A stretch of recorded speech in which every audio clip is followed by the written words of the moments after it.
नमस्कार मित्रांनो, आपल्या नवीन ब्लॉग मध्ये सर्वांचं मनापासून स्वागत आहे। तर बघा, मी आज एक नवीन वस्तू घेतली आहे, तुम्हाला दाखवणार आहे। पण सकाळी नाही दाखवली घेताना, कारण मोबाईल काय माझ्या ध्यानातच आलं नाही व्हिडिओ बनवायचा। तर मी दारावर आली होते, तर ती घेतली। आता जवळ आलेली शिवजयंती, त्यासाठी मी शिवजयंतीचा एक मूर्ती घेतलेली आहे। तुम्हाला मी उलटा करून मोबाईल दाखवते, कारण आज आहे शुक्रवार। तर म्हटलं मी फोटो आणणार होते, कारण माझ्याकडे फोटो पण नव्हता। तर मी फोटो आणणार होते 2 दिवसांनी, तर पण ते दारावर आल्यामुळे मी आज हीच घेतलं, म्हणून फोटो आणायचं कॅन्सल केलं। आणि आता एक झेंडा एक आणायचा आहे मोठा, तर ते आणणार आहे मी रविवारी। तर तुम्हाला मी दाखवते, आणि किती कवड्याला घेतलाय ते पण तुम्हाला सांगणार आहे। आणि स्वस्त बसलाय का महाग पडलाय मला नक्कीच कमेंट करून सांगा सर्वजण। तर मला दाखवते मी मोठी घेतलेली। तर बघा मी मित्रांनो आता खाली घेतलेली आहे, ती तुम्हाला मी दाखवते।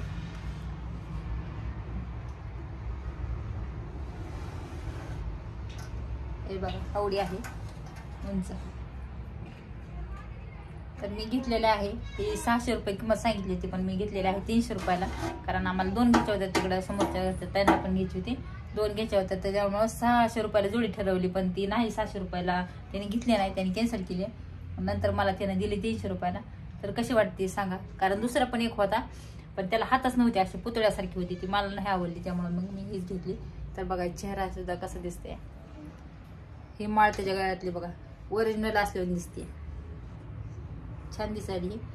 ते बघा तरी बघा पाठीमागून अशी आहे।